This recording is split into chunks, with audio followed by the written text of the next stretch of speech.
what Justin was talking about last night of being, your demeanor.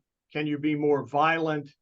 Uh, if I feel like you either have a mean streak or you don't. I mean, I know what I can do to get my brother all worked up, etc. But can you artificially motivate a guy like that or get somebody to take on a different mindset as a coach? Can you manipulate that, I guess? Well, I think everyone, can always get pushed to do better in all those areas. The way the game of football is played. So that's a reiteration of, my message all week is just keep pushing, and we're all going to play fast and violent and, with high intensity, and, everything's getting ratcheted up this week. It's just the way it goes. And so, we're all pushing, to get the most out of our players and maximize our players. I mean, that's what it comes down to, because, that's just echoing kind of the message all week, and we're pushing hard towards that. And that's not different than any other week. It's just, we're swinging as hard as we can. Thanks. All righty, we'll go next to Nathan Baird, Cleveland. Hey, Ryan, as you were doing your due diligence, I guess, sort of around the Woody and throughout the whole program as it related to Kyle, what was the most important, maybe non-football thing that you learned about him that gave you confidence that he was the guy? I think the team and the players having, faith and belief in him, seeing his leadership and seeing what he does, around the Woody with some of the players. I think he's done a nice job in before games, in the off season, of having a voice. And that's been good. He's put a lot of work in by himself in the film room. So those are all good signs as a quarterback. All right, Dan Hope, 11 Warriors, you're up. Ryan, are you expecting Josh Proctor to be available on Saturday? And what's the plan at free safety for this week? Yes. Yeah, he'll be available, and he'll play a lot. He'll be there, and we'll still rotate guys, but Josh will be there, and he'll play on starting as far as I'm at this point. All righty, we'll go next to Austin Ward. Austin, go ahead. Ryan, Marvin said that his GPS confirmed that 22.2 miles per hour tracking there on his touchdown. We don't often talk about him as like being a burner or straight line speed. Does he not get enough credit for that? He has top end speed. He does. I mean, when he decides to really open it up on big plays like that, he can go for sure. I don't know, what his 40 time would be right now, but yeah, I mean, he's got the speed and the quickness that, many of the elite guys have had. All righty, we'll go next to Joey Kaufman, Columbus Dispatch.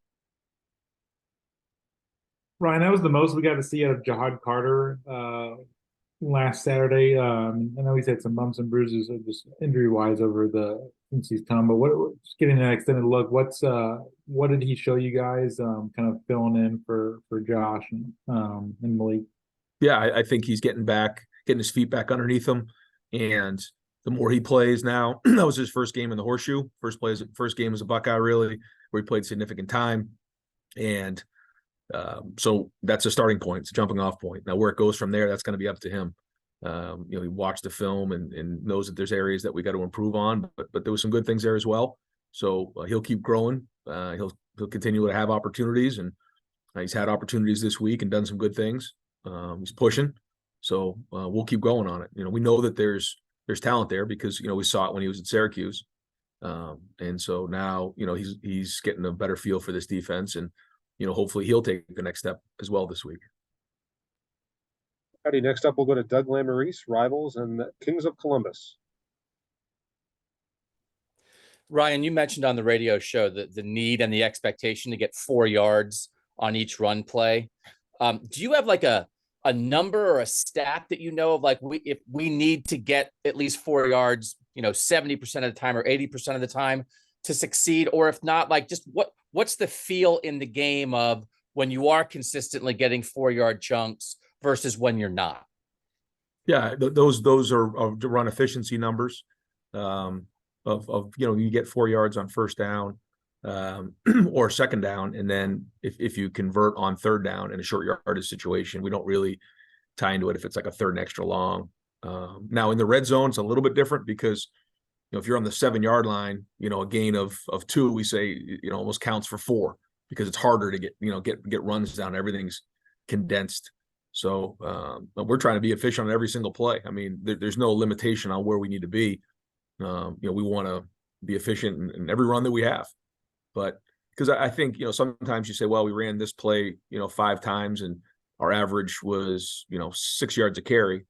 4 of them weren't efficient, but 1 went for like 60. Now that's good too. That's good. But we're looking for efficiency in a run game and the higher the number, the better, just like completion percentage. Thanks. Yep. Alrighty, next up we'll go to Andy Backstrom. Andy, go ahead. Ryan, you mentioned on your radio show that Austin Reed is an NFL player. I guess from your stance, like what makes a quarterback an NFL quarterback? Like what do you see in a quarterback to deem them that title? And then also what kind of a privilege is that for a defense to kind of have that opportunity to face a guy like that this early in the season? Yeah, I think it's great. It's a good challenge for our defense to be able to, face an offense that is going to spread you out and throw it. Great challenge for our defensive line to push the line of scrimmage and get after the quarterback. Also in the back end, challenge our coverage, challenge our zones, challenge our man, get an opportunity to get their hands on balls. So I think Reed does a good job of getting the ball out of his hands quickly. He's fearless. He's got good movement. You can tell he's got a great understanding of how they're trying to attack each defense, and he's put up a lot of numbers. He's very productive. Alrighty, last 2. First one to Bill Rabinowitz, Columbus Dispatch.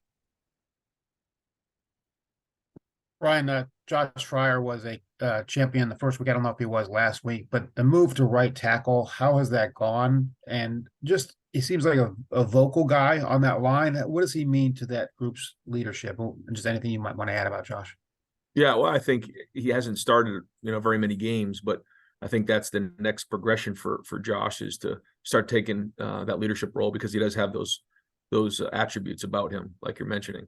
So, it's a little bit harder when you haven't played a bunch to take that role, but now he's starting to get some of these starts under his belt. And so we're going to need that.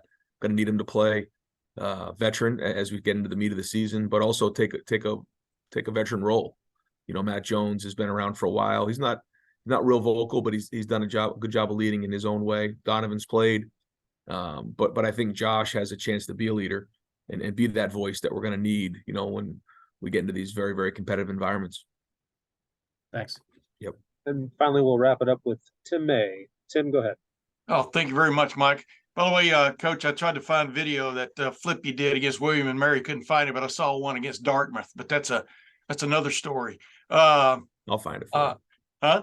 I'll find it for you. Yeah, appreciate it, man. The 3 running back kind of rotation you've got going right now, do you like it? It seems to have some energy to it. And do you see that carrying on as this season goes on? I think it's been good. Again, I think everything needs to get turned up and ratcheted up. I think that there's another level here that we can get to. I think you have seen all 3 guys run the ball well. I think, Trey ran with some velocity last Saturday. Like to see him continue with that. Had some big runs, had the one call back. I think Chip has run the ball hard. Mayans had some good runs, especially down in the goal line in that, in the red zone in that first game. So that's a big part of everything that we're doing right now. It's just getting downhill, playing physical, running through contact. But you see all 3 of those guys, they have the potential and they've done good things.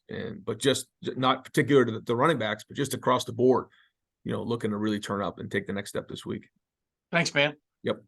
All right, Coach, thanks as always for your time. We'll talk to you Saturday. Okay, guys, thanks.